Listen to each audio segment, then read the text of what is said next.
Good morning, good morning, good morning mga ka-senior, higala og mga kasilinganan. Niining matahumtak na sa kabuntagon magahimo na usab kita sa atong morning devotional ang text. Mabasa nato dinhi sa libro ni Salmista David, Kapitulo 103, versikulo 19 ug 20. Nagaingon dinhi, gipahaluna sa Ginoo ang iyang trono dito sa langit ug nagahari siya sa tanan. Dayigan ninyo ang Ginoo ug patalinghugi ang iyang pulong. Kamong mga anghel nga kusgan ug gamhanan ug nagtuman sa iyang mga sugo. Magampo ta. Amahan nga langit no ni ining matahumtak na sa kabuntagon. Magahimo na usab kami ni ining morning devotional.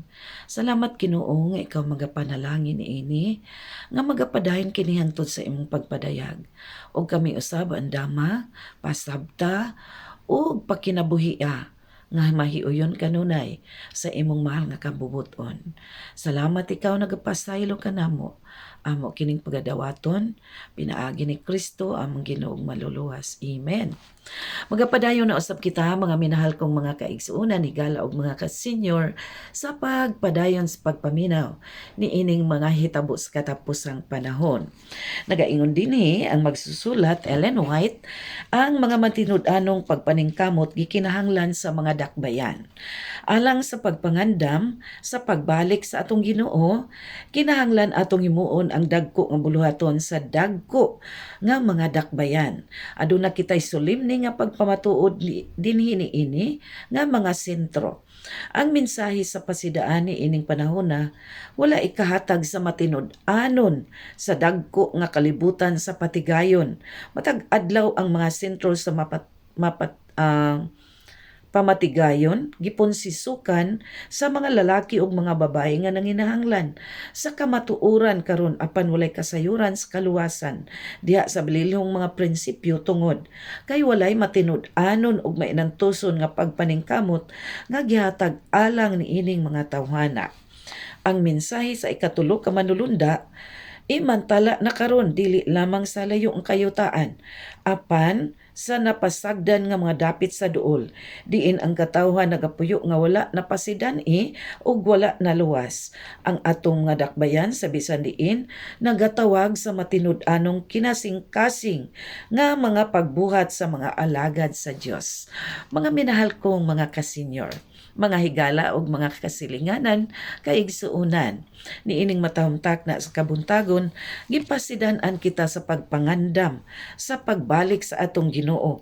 Kinahanglan atong himuon ang atong mga dagko nga buluhaton sa mga dakbayan nganuman tungod kay naa didto ang mga katawhan nagapunsisok nga nanginahanglan sa kamatuoran na busy sa tanang mga buluhaton, sa mga pamatigayon, sa mga negosyo, sa mga buluhaton nga niya sa kalibutan. Busa nanginahanglan kita, nanginahanglan ang mga katawhan sa mga kusgan nga mga anghel, mga manulunda nga mohimo ni ining buluhaton. Mga minahal kong mga kaigsuunan, ang Diyos nga nagatawag og mga anghel sa mga kusgan nga mga katawhan nga alagad sa Ginoo nga kanunay maghatod sa mga pulong sa kamatuoran ngadto sa tanang tawo bisan pas mga dakbayan diin didto nagpunsisok ang tanang mga katawhan nga busy kaayo sa ilang mga kaugalingon tungod sa ilang mga negosyo, tungod sa ilang mga trabaho. Busa atong atimanon tungod kay ang Dios magapadala og kagutmanan dinhi sa kalibutan nga atong gipuy-an. Ang Amos 8 nagaingon dinha 11 ug 12 ang kalibutan karon ingon siya dinhi niining kalibutana ipadala ko ang kagutmanan, dili kagutmanan sa tinapay ni kauhaw sa tubig apan kagutmanan sa pulong sa Ginoo.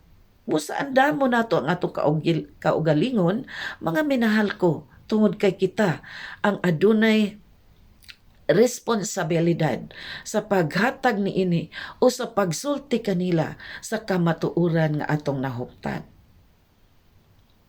Ang Mateo 28, 19 ug 20 nagaingon nga panlakaw kamo, iwali ninyo ang maing balita alang sa pagpamautismo kanila, alang sa ngalan sa Amahan, sa Anak ug Espiritu Santo, ug sa pagtudlo kanila sa tanan nga akong gisugo kaninyo.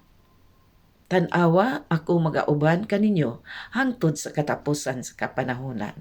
Mga minahal kong mga kahigalaan, kaigsuunan, mga ka-senior, hinaot ang Dios magapadayon sa pagpanalangin kanato niniin nga adlaw ug mga andam kanato magatipig sa atong kinabuhi sa tanang mata nga kadaot, katalagman, balatian ug pagpakasala.